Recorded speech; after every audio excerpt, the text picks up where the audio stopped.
All right. Welcome to today's dream, tomorrow's reality.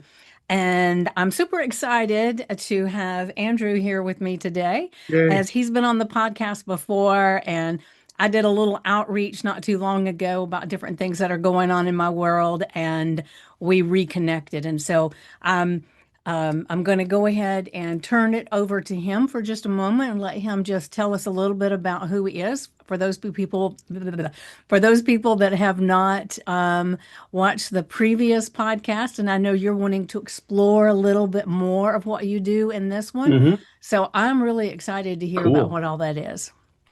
Well, thank you so much, Vicky, for having me on your show. It was great. We had a great chat last time.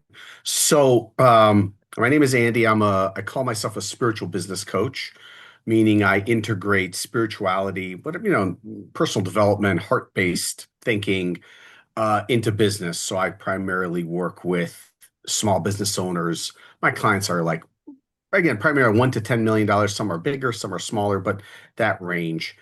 Contractors, doctors, software creators, all sorts of people, manufacturers, real estate people. It runs the gamut. But it's people who want to not just make money, which is, of course, very important, but also who feel that, they want to create a business with purpose, add value to the world, right? Or people who have been involved in business a long time, they're very successful, and they don't know how to pivot their business um, into being more purposeful, right? Hmm. Adding more value. So with that in mind, because I started slowly shifting my clients over, I started a nonprofit called Spirituality in Business Institute. You can take a look at spiritualbiz.org, and it's a real 501(c)(3) nonprofit. And through there, I'm able to spread the message a little bit more to folks who are want to come out of the closet, so to speak, about being spiritual. And spiritual doesn't mean believing in a certain type of God or even believing in God. I believe that if as long as you believe, and I have clients who are agnostic, or atheists, but they believe that we're all connected. That's what Hmm. spirituality is. Whether you Right. believe that's through God or your soul, I believe there's a soul and there's God, but some people don't. That's okay as long as they're seeing that we're all connected, right? Whether through nature or through, right? Everybody's connected. We see how a war in one place can affect us here. And, the butterfly effect, right? You've heard of Hmm. that. Yeah. But we're all connected on a human level. And so I have a lot of great clients who maybe don't believe in God. But they're making a difference in the world. That's what I mean by spirituality. There's some sort of internal spirit that connects us.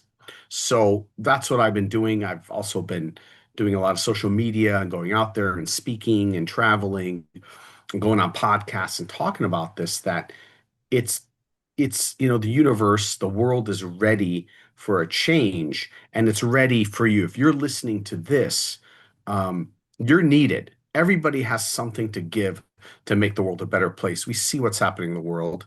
It doesn't matter what side of the political spectrum Right. you're Yep. on, or it doesn't matter. It doesn't matter. Or right? We all Hmm. see this problem, especially in this country, right? We're so divided. We're not talking to each other. Everybody's social media. It's business people who can make great and quick changes. We see it's very difficult for the government to make changes. They're too very big. It's not their fault. It's like a huge ship. Entrepreneurs, people involved in business, especially if you're starting a business, if you're a founder, an entrepreneur, you can pivot very quickly. And today, with the power of social media, and it's so easy to do marketing today. Vicky and I remember a time when the fax machine was the biggest piece of technology we had, right? That was Hmm. when I started out in consulting, I had a phone. I worked from home, even 30 years ago. I worked from home. I had a phone and a fax machine. That was my technology. That's it. I had a computer. I had an Apple, but it was not. Yeah. After a while, it did connect. I had a modem. Yeah, it's The it's funny when 18 you think people. about how it's Yeah, really when you look at it, it hadn't been that long ago that it was that that's right. antiquated, really. Yeah. So today, because we can connect, it's so easy to connect and so affordable, we can change the world. And my mission is to inspire people to change the world, because if you're waiting for somebody else to do it, it's not going to happen. You need to start changing the world, and you start first by changing yourself, which I like to talk about a little bit today. Um, and as you change yourself and you're an example of change and you're adding value somehow, this will affect people. That's how it starts, a little bit at a time. We can't save everybody. We can certainly save ourselves, whatever that means, and live a more fulfilling life.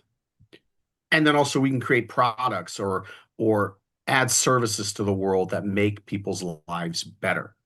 Yeah. Um, and my background is I was very fortunate. When I was very young. I was like 21.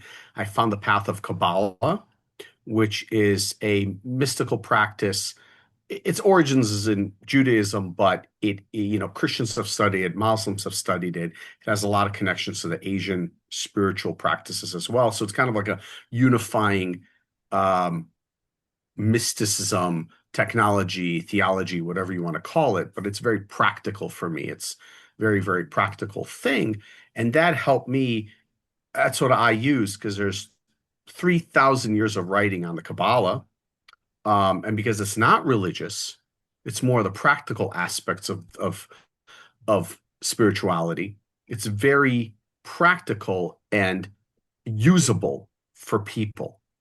Um, and they can change their life with it, as I have and my clients have. And I know a lot of people who study Kabbalah. Um, and it kind of unifies all these disparate, what I love about it, it unifies all of these disparate spiritualities. And everybody says, my God is right, or my God is right. And religions, right? The biggest wars, unfortunately, have been fought by religions. This is something that predates religion. It's 3,000 years old before there was any of the modern religions, even Judaism. There was no Christianity, no Islam, no Buddhism. It predates For that. a lot of people, it's hard to even fathom that it hasn't always been the way that it is right now, you know, Yeah. that there was something that came before that. And, I've looked at a lot of the different things. I did a look at some of the Kabbalah stuff after you and I had Hmm. talked last time. And so it's very interesting to see how there was something there before. You, Yep. you There know? are books there. Hmm. Yeah, the book Abraham the Patriarch, right? Everybody knows Abraham. He's very famous. He doesn't need an intro. He wrote a book 400 years before the Bible called the Sefer Yetzirah that explains in his science, basically, it explains how the universe works. So yes, there was all these written things and bodies of knowledge before that. A lot of it was passed, from master to student, right? Hmm. Through an apprenticeship, you had to earn it and you learned it. And it was, there were schools. There were usually called mystery schools, or I don't know what that's the best term that I have for that. Mystery schools where people learned all these incredible secrets, and there were some mystery schools in Greece, in ancient Judea, all over the place, where people learned from all these like people like Abraham, but also from people like Pythagoras and all these kind of folks. They learn things, and the university is actually quite a new invention. Now we go to school and universities to study, but it used to be through master to student. And that's why a lot of it also got, because it was verbally, orally transmitted, except for a few books that survive, um, things got molded into something else. And Hmm. one of the things they got molded into is religion. All these Right. teachings got molded into certain sets of practices. Nothing wrong with religion, but then everybody has their own religion. The Jews and the Christians, right? Within Judaism, there's different sects. Within Christianity, there's different sects, and so on and so forth, right? So it got molded into these rules. And Kabbalah, what it tries to do is help people understand the why behind the rules. Why were these rules created? But it's not about the rules. I wish there were seven rules I could follow and everything will be great and I'll be good as a God. It just doesn't exist. Yeah. It's more an internal process, which I can talk about, and I give you some practical things on what The ancient Kabbalists say, that's by the way, that all spiritual teachers agree on. That's what I love about it. Kabbalah, because it's a root, it goes way back. It's something that all spiritual gurus and rabbis and saints can agree on. Hmm. So, for instance, um, 95%, and I'm speaking here to spiritual people who believe in God, but we all believe we have a soul, right? Hmm. There's a soul, and it doesn't matter whether you're Muslim or Christian or Jewish or whatever. I believe we have a soul, and all mystical authorities agree that we all have a soul, that what you see here as Andy or as Vicky, that's a small part of us. That's the 1%, that's the physical body, but inside us, there's something that's somehow connected to God.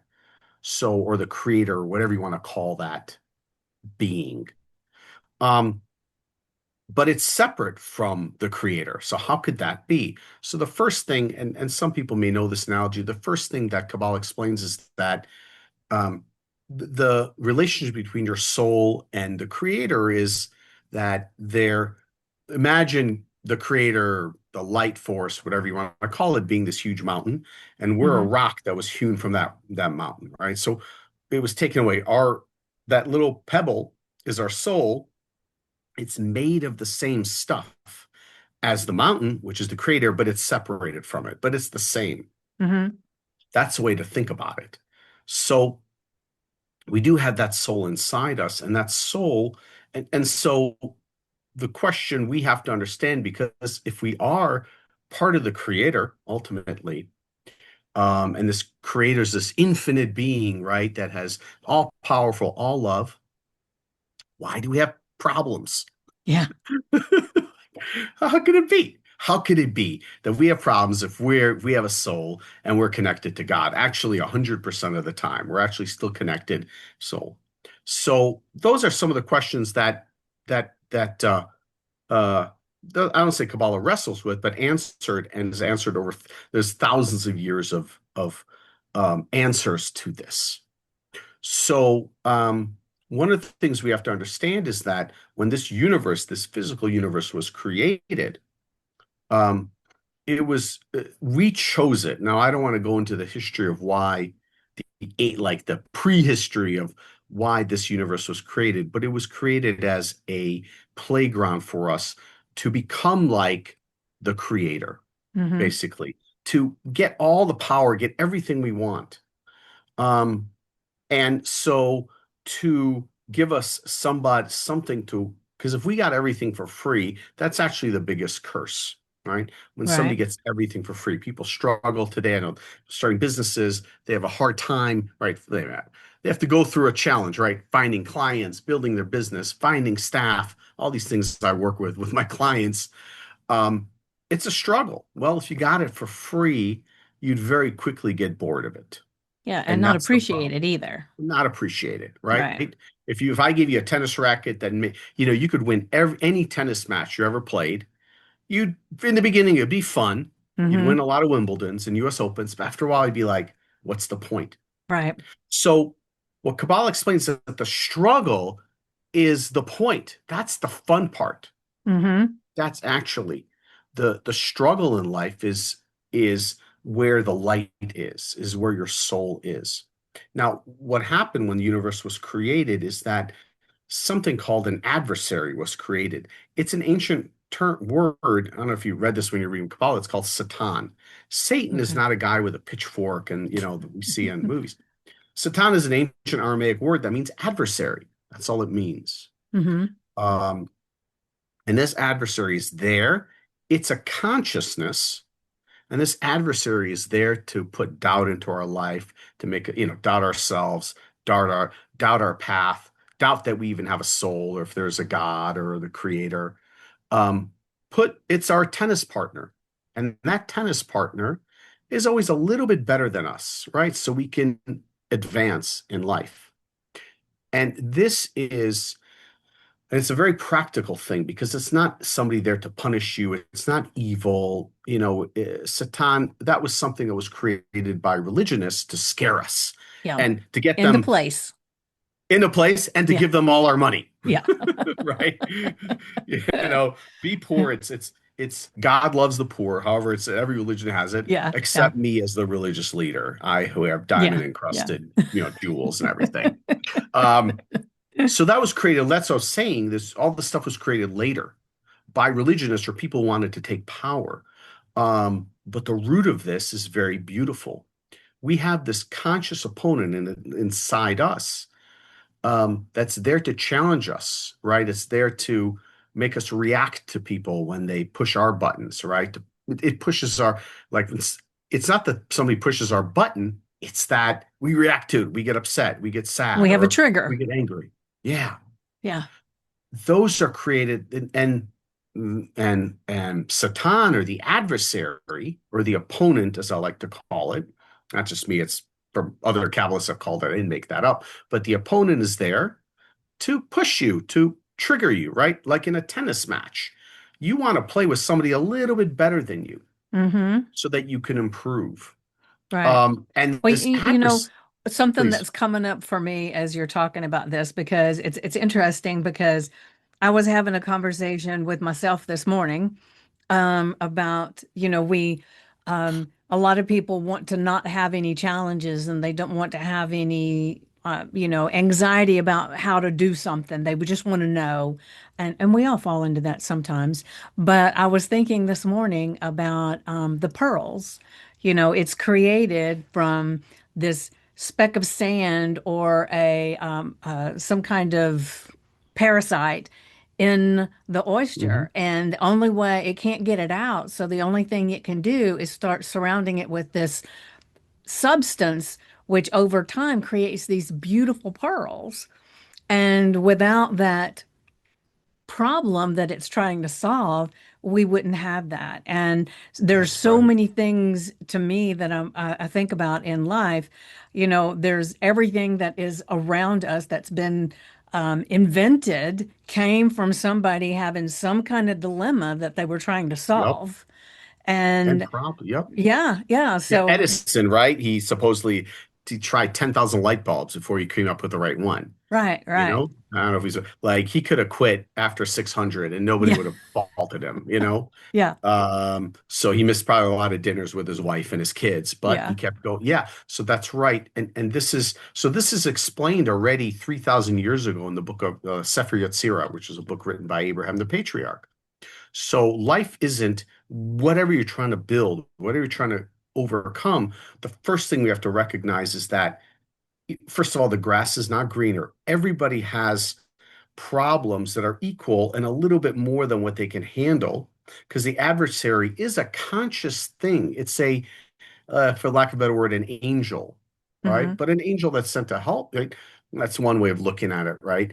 Um, but it's a consciousness that's there to push you a little bit. So everybody in the world and we know this, right? Because we work with people, has Hmm. problems, but everybody's problems are different Right, because you're getting the perfect problems to help you get to your next level. So right, for me in business, I see, right?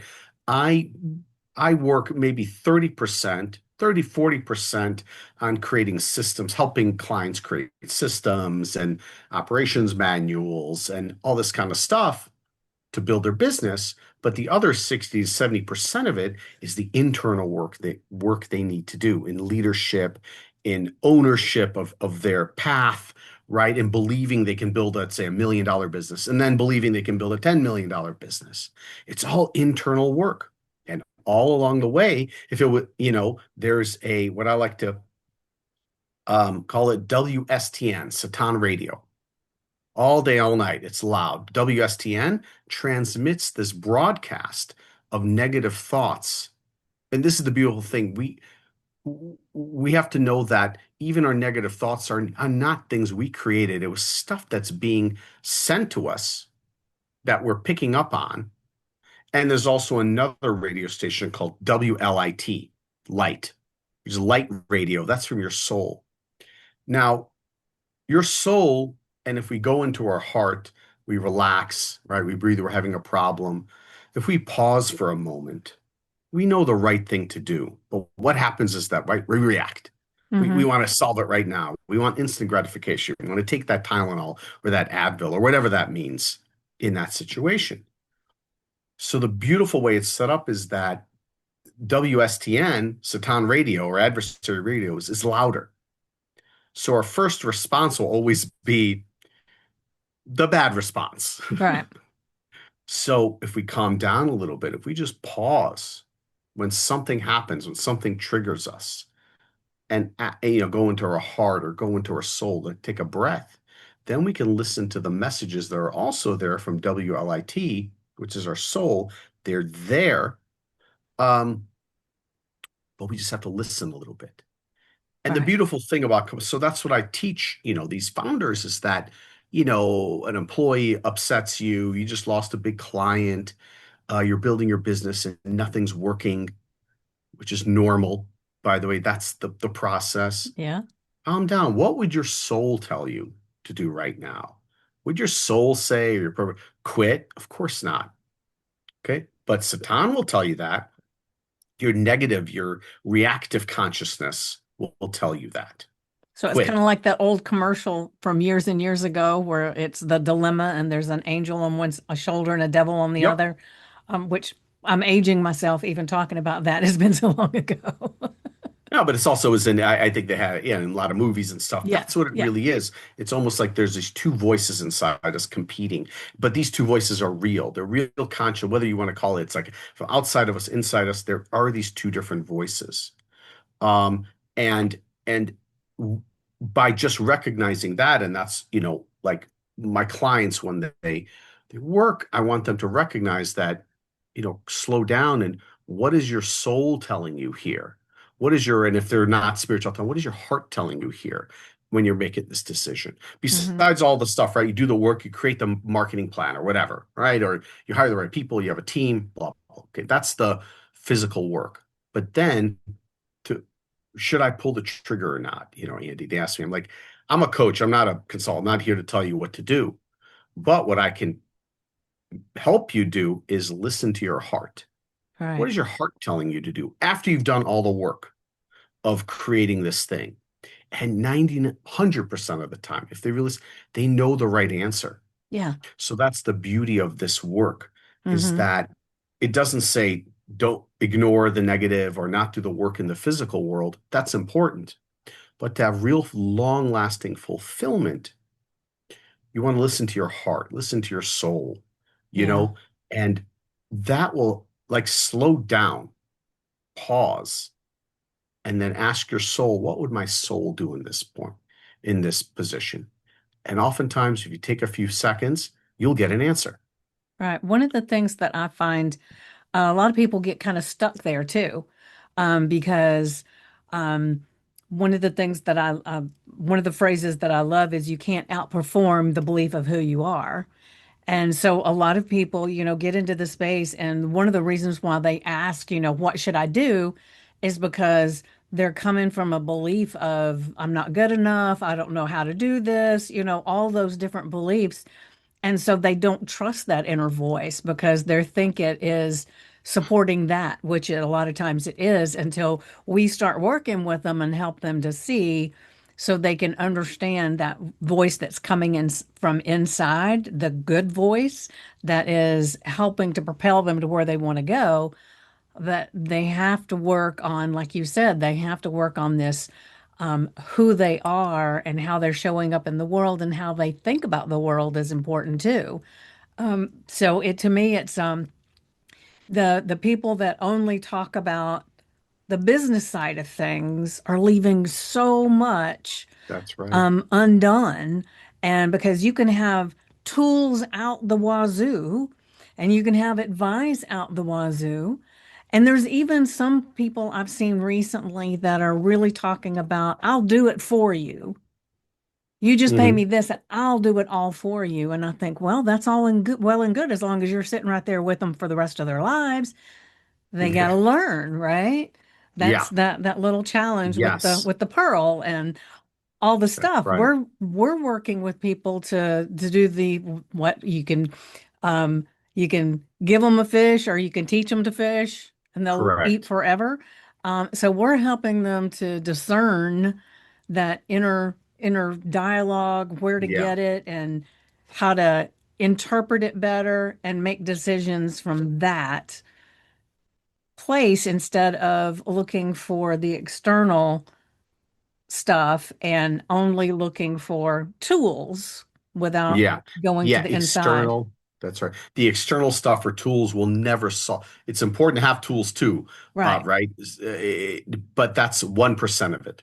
And that's why I started with, and that's the beauty of Kabbalah. It goes like the root is that we have a soul and it's connected to God or a creator who is, and that's who we are, that's what we need to start connecting to. And again, I apologize for the 5% of people who are atheists, but you can think of your I heart or think they'll whatever. be But fine. yeah, I think they'll make it. But 95% believe in God. Well, then know that if there is a God and God is good and your soul is connected to God, then you have this godlike power inside you. And that's how I started with that. However, to make life more fun, more challenging, and more interesting, that voice that's from God, that's from your soul, is just quieter Hmm. because it was easy. If you got all the answers again, if I gave you the tennis racket, the magic tennis racket that wins every game, you're going to be bored with life. That's actually hell. Hell is Hmm. not a place where you burn, forever. It's getting everything you want without earning it and Yeah. feeling the emptiness from that. That's a hell. And we see this in there's a great movie I may have mentioned last time because um Born Rich. Do you ever hear of this movie, Born Rich? I It's an think amazing so. documentary. Tell me a little bit about It's it because I'm not ooh, sure. The I name okay. sounds very familiar. So it's on, I think you can watch it free on YouTube. It's available. So amazing movie, one about how to raise your children, but also about what it means when you get everything for free. So Born Rich is a movie, is a documentary, one of the like the great grandson of Johnson and Johnson, the company. Hmm. He's already like fourth generation. He does a documentary about all his friends, all his super, super, super rich friends. Like he's like a Johnson of Johnson and Johnson. So he Hmm. gets multi-million dollars worth of just trust fund every year. He doesn't never have to work for a day in his life. And not only that, his dad doesn't have to work either. Like his dad, he's doing a documentary, and his dad is just like a painter. Like he does his little paintings. He has nothing to do. But he does this documentary where he interviews and talks to all his other friends, these super, super uber wealthy kids in their 20s, late teens, early 20s. And one kid, and these are all people with trust funds, a lot of money. Some of them are like, he's connected. He meets in the Hamptons with these people who are like, lords from England or sons or daughters of lords, all these kind of super, super rich people, Carnegies, and one kid is a bigger loser than the next. You wouldn't want to be friends with these kids. And you see, because they have nothing to live for except partying, right? Champagne. Like there's not much in life because they have nothing to struggle for. And Hmm. it's really a hell they're living in. And it's interesting. He interviews one of his friends who talks about an experience he had in college. He's one of the sons of some big oil company, right? He's in that lineage. So his family owns oil companies. And he tells a story of one summer he went to work on an oil rig for the summer as like what do they call those guys? It's a name for them. They work on oil rigs, but it was like a really hard experience. He went to work on an oil rig all summer, and he was covered in oil and greasy, um and he said, that was the best experience of my life. That's when I had the most fun. And it's so profound because this kid who has millions of dollars coming to him every year, the most satisfying thing he ever did in his life is work on an oil rig for Yeah. the summer. So we have our own oil rig to work on. Your life, your business, it's going to be messy. You're going to be covered in oil, right? Metaphorically speaking, and it'll be tough. That's our life. But consider it a blessing, the toughness of life. Hmm. Because if you didn't have it, see this movie, you'll be shocked at these kids. Like they have nothing because they have Yeah. everything. Yeah. Um, and it's also, it taught me so much about how to raise my children, to not give them everything, because that's the best way to ruin them is to give them everything. Of course, I want to support them. Of course, I'm saving money for them for college and things like that. But if they don't do things by themselves and learn how to do that, if I give them handouts, they're just going to be miserable and they're going to hate me, Yeah, yeah. you know? Hmm. So, so anyways, that's a great movie to see. It wasn't meant to be a spiritual movie, but I Well, I wrote found it it down, so very, I'll make sure that very I check spiritual. it out. Very spiritual movie. Because we all, right? Who, if somebody I told you, hey, Vicky, what if I gave you a $2 million trust fund every year? You got 2 million bucks every year. Be like, oh my God, all my problems are solved. It sounds amazing until you have it. And there's a perfect opportunity to see how people act who have it. Yeah. It's a funny, so I'll tell you a very funny part of the movie. So his dad, this guy's making a documentary. His dad is already also, he's like a grandson of the Johnsons, and he never had to work a day in his life. So he's like a painter. And the impetus for the documentary is that the son goes to his dad and asks him, what should I do with my life? And the guy says it all seriousness. He says, and there's a name for it. I forgot. He's like, I think you should be a map collector. There's a name for it. Somebody Yeah. collects maps. And his son's like, really? You're serious? And he's taking it with a total straight face. So even this guy, he's like clueless. His dad, he goes to his dad for advice. Dad's like, you should be a map collector. Crazy. I guess he could be a map collector because he has all his money, he can do whatever he wants. But Yeah, it's just I thought that was hilarious. Like the worst guy to go for advice is this super wealthy billionaire, right. because he never had to He could earn a tell you how to dollar. invest, but not really how Not to live your life. even. Probably not even because he didn't make the money. It's That's just a true. trust fund. He That's didn't true. he didn't do anything. No, he's a painter, and you see his paint. He just paints all day. That's his Yeah. thing. He doesn't add any value to society. So, and that leads me to the second part is that the way to um, so how do we, because you asked that question, right? People don't trust themselves, right? People don't trust this voice. So Kabbalah has an answer for that too. And that's why I started my nonprofit, is that the way to um, turn down the volume of the adversary or WSTN and turn up the volume of WLIT is to be like the creator, be your light, add value. So whatever business you find yourself in, whatever position you find yourself in, whether business or personal, how can you add value to this situation? Like God would if God was there. But God is there because God is expressing itself through you, through your soul. So that's the way, and that's the practice. And that's why people have coaches like you and I, right? To help them recognize that this is the path towards expressing your soul and feeling fulfilled.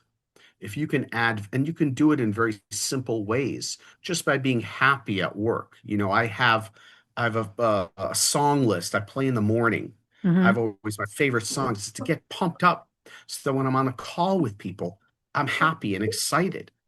Sometimes that's all people need, or whatever it is, your situation you find yourself in. So no matter what business you're in, look, you can be you could be a cobbler, you could have a shoe store or something. Oh, I'm selling shoes. Or you could be like, oh my God, I'm selling shoes. Yeah. I'm helping people walk better and run. And wow, that's spiritual work. Being spiritual doesn't mean being a guru, being a, I don't know, Tony Robbins or a guy, somebody and speaking to millions of people, whatever, or a rabbi or a priest or whatever.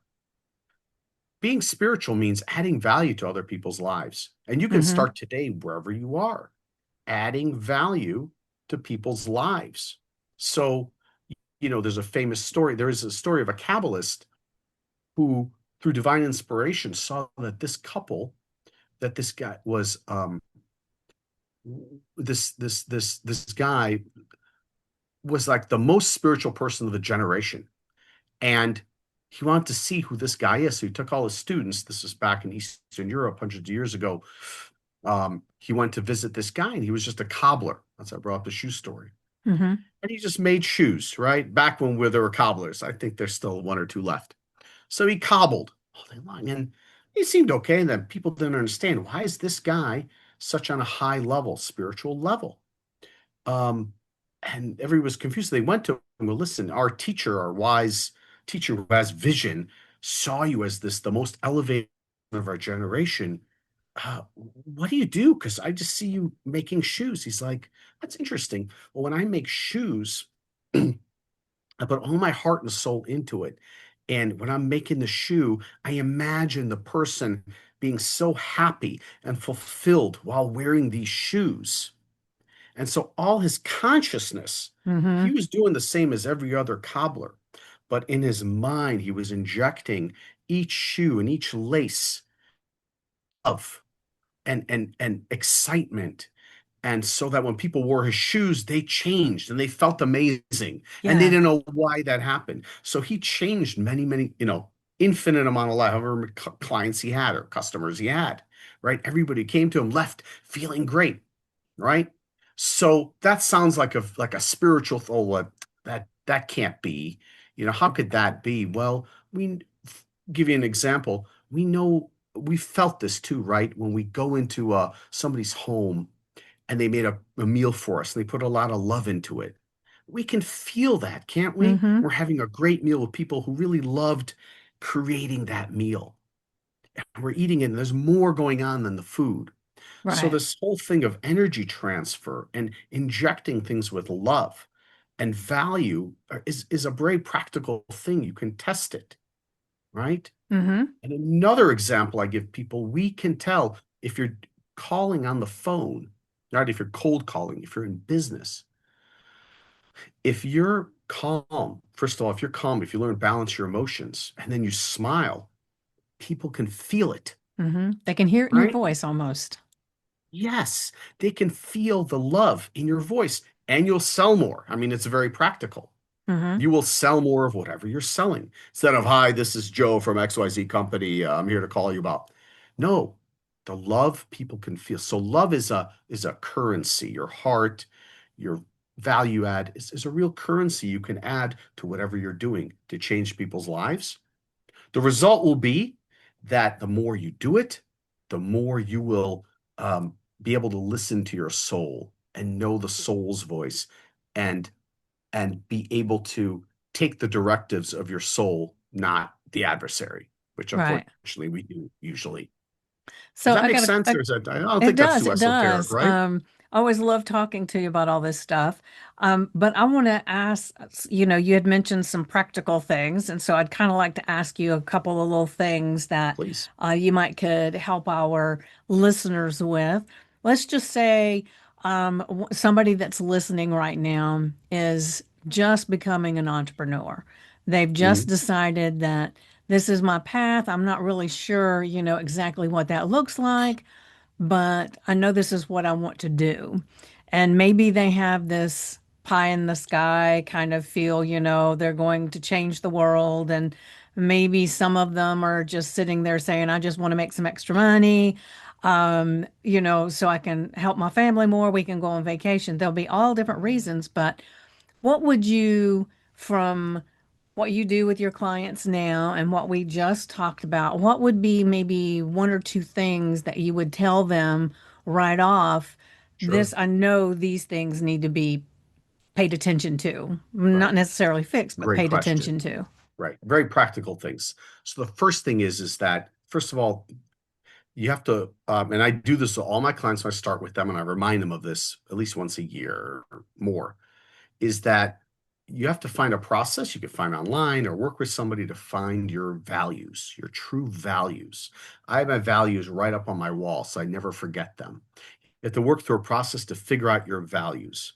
So there's great assessments and stuff online, and I have some processes that I work with clients to help them find their values. I think one of my I have two free playbooks on Mm-hmm. I think one of them has it on my website. I have two free playbooks you can download. Um, they may not be free now. If somebody listens to this, I'll send them a code. They can get it for free. Okay. But there's a process in there. But you can find other processes. So that's how I'd start with. Find out what your values are. Because if you're not connected to your values, who you are, Okay. You won't be authentic. It'll feel fake no matter what you And you'll get sidetracked say. drastically. And you won't have fun doing what you're doing. Right. So, if you're like, one of my values is actually independence and rebellion. Those are two of my values. So, when I figured, once I figured that out, I know that I really can't work for, I mean, I can as a consultant or a coach, but I'm a very bad employee. Okay. Like, I'm a bad employee. I don't follow directions. I have too many ideas, as you can see. I can't shut up, right? So I have too many ideas. And I look at my books, I've read a million things. But, and I've tried to be an employee a few times, and it's never really worked out. It doesn't end well for me. And that's because that's not my value. My value, if your value is independence and rebellion, two of your value, it's going to be very hard for you to hold a job. Yeah. Right. So I had to choose the entrepreneurial path and the path of coaching and consulting, doing my own thing, because that's what I value that. And I value that in other people. I appreciate people who are rebels or who are independent. They're my people. So that's so important to figure this out. Another one is creativity. So I'm infinitely creative. I'm writing a book now. Doing all sorts of things, creative things, coming up with ideas. That's why I like being a consultant, besides being a coach, because I can come up with creative things. Even if people paid me $1 million a year. I used to live in New York for 25 years, and sometimes I think, oh man, I should have just gone into finance. I know a lot of people, they're making like $20 million a year, and they're working for these Wall Street firms. It wouldn't have been me. I Yeah. would have fallen, unless maybe I was in a position where I had a lot of creative control. But in the beginning, you don't. And these big firms, now some people are very good at that, following standard operating procedures and working within the system. And those are the people who thrive on Wall Street, Hmm. right? And then that's they can go into venture capital or private equity and be creative in other ways. But even if you give me $1 million a year to be an employee for you and you tell me what to do, I'm going to fail. Even if I'm making $1 million a year, because I, I won't be expressing my soul. So Right. the easiest way, the clue to know what your soul wants to express, figure out what your values are. That would be the first thing. The second thing, and I try to train my client, it's a process.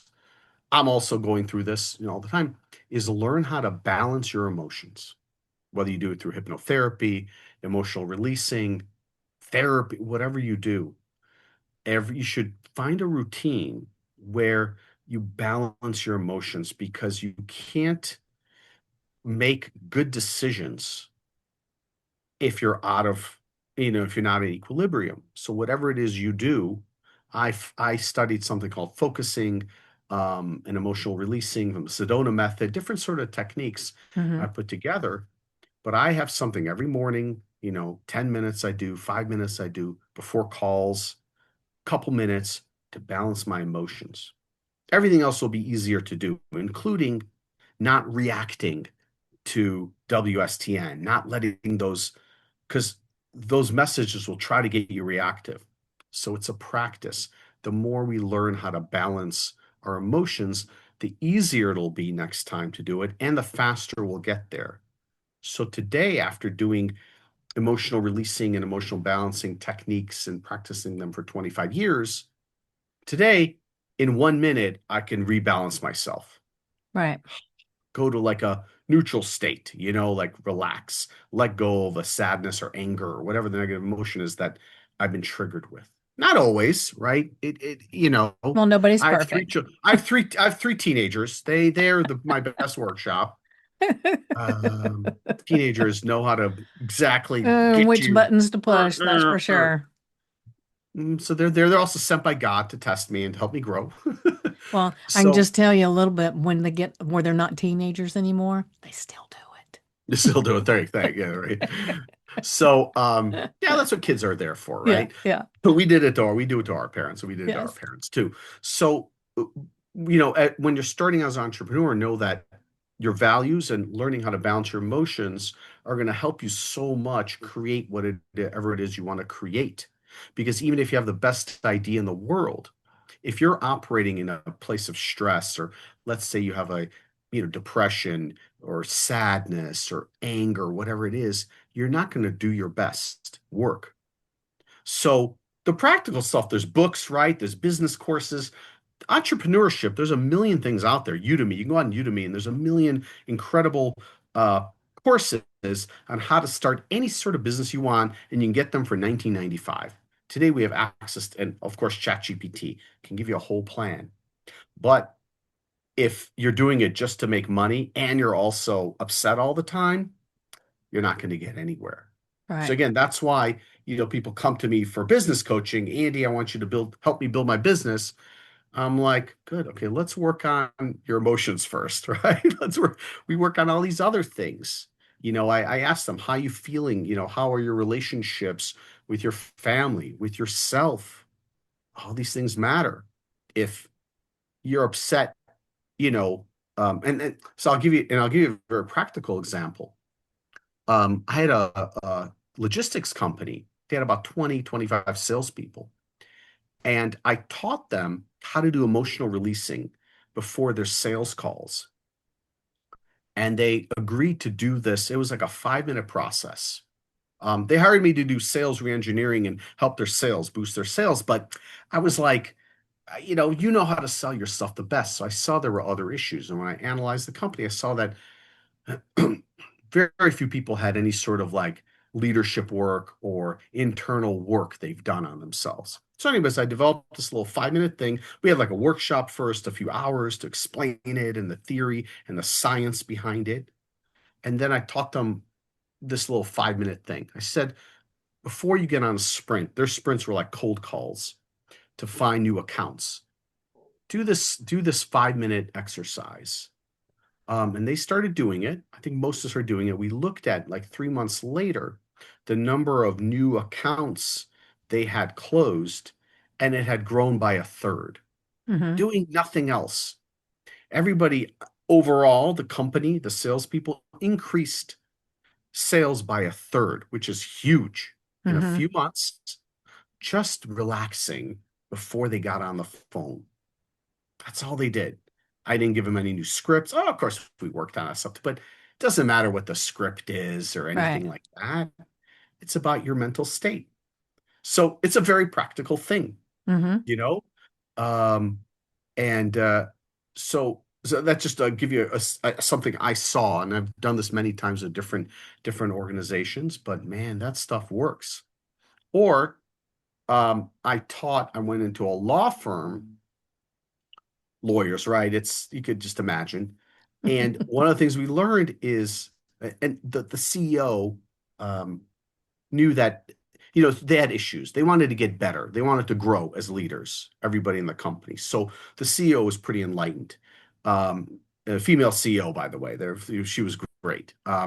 Women are leading the charge for emotional transformation in this That's world, true. right? Yes. It's Uh-huh. crazy, right? And by the way, it says in the Zohar, which is ancient text of the Kabbalah, that salvation will come through women, Mm. and we see it. It's so true, right? But anyways, so she brought me in, and we did all these exercises to bring them together, like learning how to smile. Yeah. Like, they had these bad interaction with customers. Like when they come in, I taught them, like, first thing you do, you get up, you say hello, be welcoming, smile, say hello. And we did this practice where I told them, just go around for one day, smiling at everybody at the office and saying hello and how are you? Even if you have to fake it, right? Just do it. And they reported back, it was like amazing. People started cracking up and like, oh, that's so great. You know, it was, the energy changed in the room. And I said, this is Mm-hmm. what you need to do with your clients too. When somebody comes in, right? There's a typical office. Nobody says hello, law firm, like terrible. Things are slowly changing, but lawyers can be very tough and mean and without any sort of emotional intelligence. And so I taught them just to do these little things, be more welcoming, be more gracious, be smiley. Mm-hmm. And it changed their everything.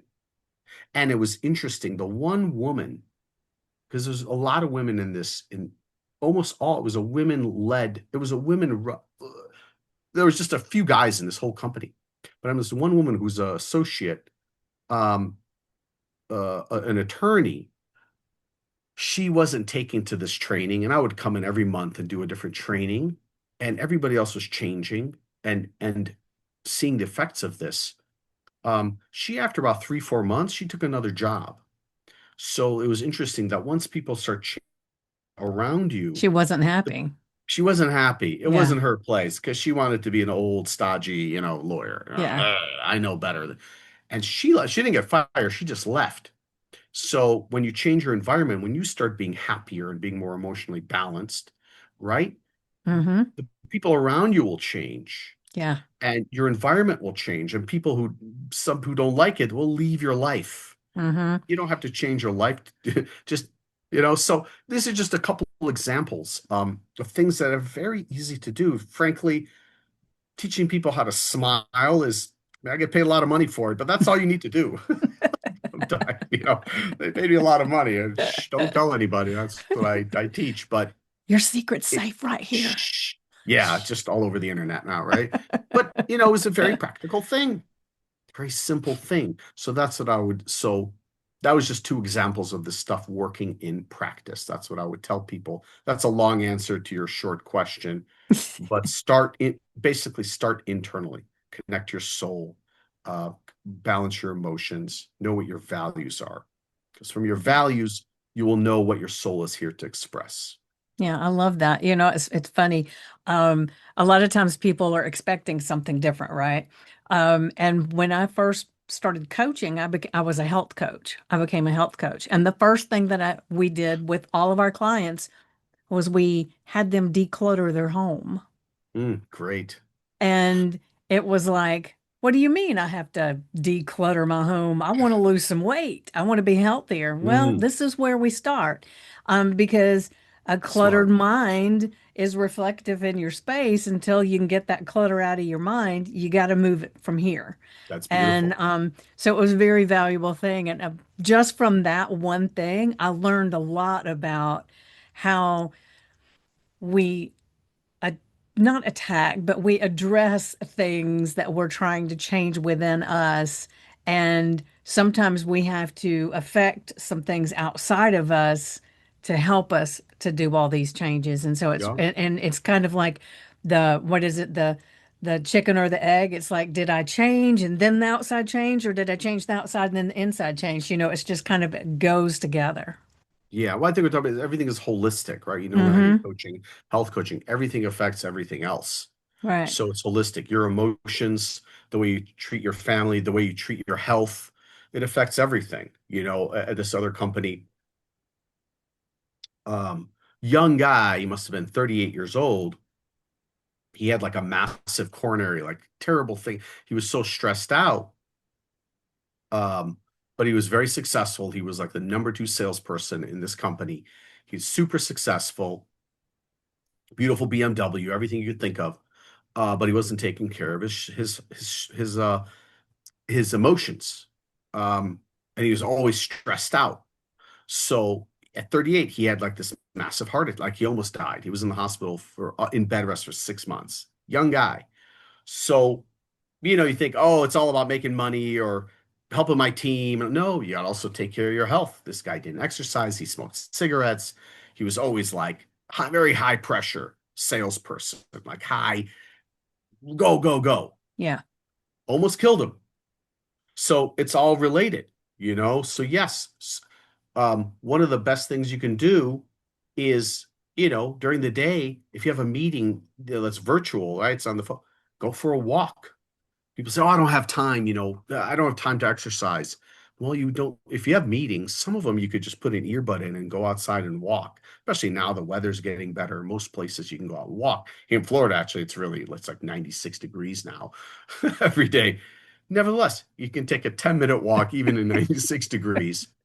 So you can, and so as a business coach, the thing I help people build businesses. I advise them to do these sort of things too, because I know it'll help them make more money. If Mm-hmm. they're also a little bit healthier, right? They go for a Oh, walk. I yeah. had And one they'll be able company, to enjoy that money. correct, when they're Yes. later in life. That's right. I got this one company.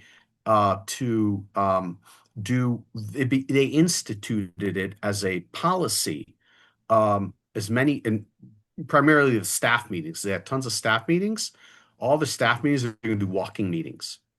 So everybody would go outside and do the meetings while they're walking. And, they can take notes, and people loved it, Hmm. and except that, maybe if you can't walk right, you're disabled. That's one thing. But everybody was good enough to walk there. So everybody walked. And so we built in this emotional, physical exercise, right? That helps everything, right? Helps your physical, it helps your emotions too. Right. And then you do better, and then you're more productive, Yeah. I and get then you some of come my home. best ideas when I'm out walking my dog. Yeah, So I keep my that's I. phone with me so I can dictate into my phone as things come Oh, to me that's smart. because every time in the beginning I would think, oh, that's such a good idea. I got to remember that. I'll Gotta remember that. And when remember, I get back to the house, it's like, what was you it? forget So it because I ideas learned, come I in. got my phone, I'm doing the dictating. And so That's people see me beautiful. walking a lot of times talking into my phone. That's beautiful. Yeah. So that's what is just some of the things. I mean, I would tell people to work as you can see, all this stuff is internal work. You got to start Yeah. with the internal stuff, and part of that is your physical health as well. Yeah. Can I And share by the something way, with you? pardon, Can I share something with you? please. Well, I used to have a really big block on being an entrepreneur, even though I was one. And part of it was because I had a person that was in my life that was a millionaire. It was actually an uncle, and he worked all the time, and he Mm, loved it, right? He when he wasn't at work, he was still talking about work, and he was, he traveled, but it was usually about work. And so I found myself saying, wow, if that's how you have to be successful, that I don't want that. I want to be able to relax with my kids. I want to be able to go out and walk. I want to be able to travel and just turn yeah. everything off, not have to just be there for business. And I had all these desires that went totally against the things that he did, but he loved them. And he's deceased now. I really wish sometimes that I could ask him, do you really love doing this, or do you just feel compelled to keep doing this? Mm. And Um, so you kind of sabotage yourself too. So I yeah, don't want that. Yeah. yeah. Yeah, so I spent a lot of time struggling Hmm. because I wanted to be successful, but then I didn't at the same time. I didn't want the thing that I saw being my life. Yeah. Because you were So self-sabotaging yourself even yeah. without knowing it, right? Hmm. Yeah. Yeah, it's Yep. like we don't say, well, I don't want that life, so let me go ahead and just plummet everything over here. It wasn't even on a conscious level. And for the Mm. longest time, I couldn't figure out what was my block, what was my mental thing that was keeping me stuck in this one place. And then when I uncovered it, it was like, oh, Oh, I nice. see that. So I help people with that, and I'm pretty sure you help people too, because most of the time it's like, what's that thing? You can't find a solution uh, in the way you were inside the problem. I think that's it. Yeah, yeah, But yeah. it's like Something like that. Yeah. we can't see what we're doing from in here. We need somebody on the That's outside right. It's like the to worm see in the us. apple Yeah, is an yeah, analogy. Like, the worm in the inside the apple thinks there's only darkness, there's no light, yeah. because that's all it knows. Hmm. Some may, and if it somehow burrows out, says, "Oh my God, there's all this other stuff out here." Yeah, So a lot of people are this worm inside an apple. yeah, yeah. And they need support. We all need support. I have my own coaches, my own advisors and mentors. We all need that. Yes, And by the way, that's what if you had maybe coaching when you were 20 or you're younger, right? Imagine where you'd be today. I know. So I urge people, not because I'm a coach, but coaching is a very powerful way, whether it's coaching, whether it's health coaching, whatever it is you do, to break out of your limitations because you can't do it by yourself. Yeah, I like Very to hard. say as a coach, it's almost like we have the drone view. The other people are walking through the maze, Mm, going down the street, and they can't see that the bridge is out. They can't see that there's this tree down. They can't see all these obstacles and they get stuck at them. Whereas as a drone, we could say, okay, to make life a little bit easier and you still learn your thing, but maybe take a right up here instead of Yep. doing that. And let's get you where you want to go. So Yeah. I kind of, it's a visual for me about being a drone right up That's above. nice. That's very nice. That's very nice. And because we see things as coaches, we Hmm. see the potential people, they don't see themselves, Right. right? And they'll say something, oh, why'd you say that? That's very interesting.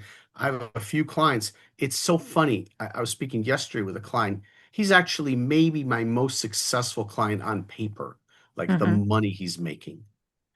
And he beats himself up so much. He doesn't have faith in himself. And that's because, we uncovered like his parents really just beat him down when he was young. And so he just never had, even though he built this very successful company. And so he can't enjoy his life. Obviously, slowly changing, but he still has this stuff come up. Like we were looking at something. I reviewed his finance. We did a profit. We looked at his P&L. So we reviewed his last couple of years of P&Ls just to, it's one of the things I do as a business coach. And the funny thing was that he had the best books. He had such great books and such great, and he's gotten leaner. He actually he became leaner as an organization and outsourced more things. He's done so much work to make his company so much more efficient. And yet he beats himself up all the time. He caught himself like going, I told him, because that's my joke. I go, "Man, Jose, his name is Jose. Jose, like, these are incredible financials you have, and you have an incredible company, and you have less people working for you, less headache. You should appreciate yourself, like all the work you've done." He's like, "Yeah, you're right." Like he still beats himself up, but Hmm. I'm there as a coach to help him see how great he is, how much work he's done. Because when we're in it, it's hard. And, work is hard. By the way, your uncle, it is hard, right? But we can also enjoy it. But if we let our programming, affect us and we never change, we never find a way of breaking through, breaking out of that apple, then no matter how much success we have, we won't enjoy it. Right. And I think he's enjoying it more. He does like skydiving. He does all sorts of things now. He has a fun life, Yeah. but he's so successful. And this is the guy who beats himself up the most. Yeah. It's like amazing. Yep, definitely, definitely. So we're getting close to time. We're actually a little over time, but this is always such a good time talking with you. So what I want to do is just ask you if is there one thing that we haven't touched on today that maybe you wanted before we got on here? You said, "Oh, I want to make sure I say this." Is there anything there, or is there any one last piece of advice that you would like to give everyone who's listening and maybe a little call to action of something that, you just alluded to a few little things. Maybe give them one thing that do this Well, today. yeah, I mean, I would say if you're going to work out, I've pretty much said everything I wanted to say. Okay. I put together some notes for today. Um, and you're great. So you get it all out of me. You're really good at that. Um, I would say in a practical way, if you want to build a business, know that the building a business, that journey is actually an internal journey. And the more you grow as a human being, and the more you connect to your soul, and the more you want to add value to the world, the faster and more maybe not faster, but the more enjoyable the journey will be, so that it doesn't matter how long the journey takes. And so find ways you can add value, create a company, create a product that makes the world better. And then it's more fun because the journey is tough. You will work sometimes 12, 16 hours, days creating your product, creating your service.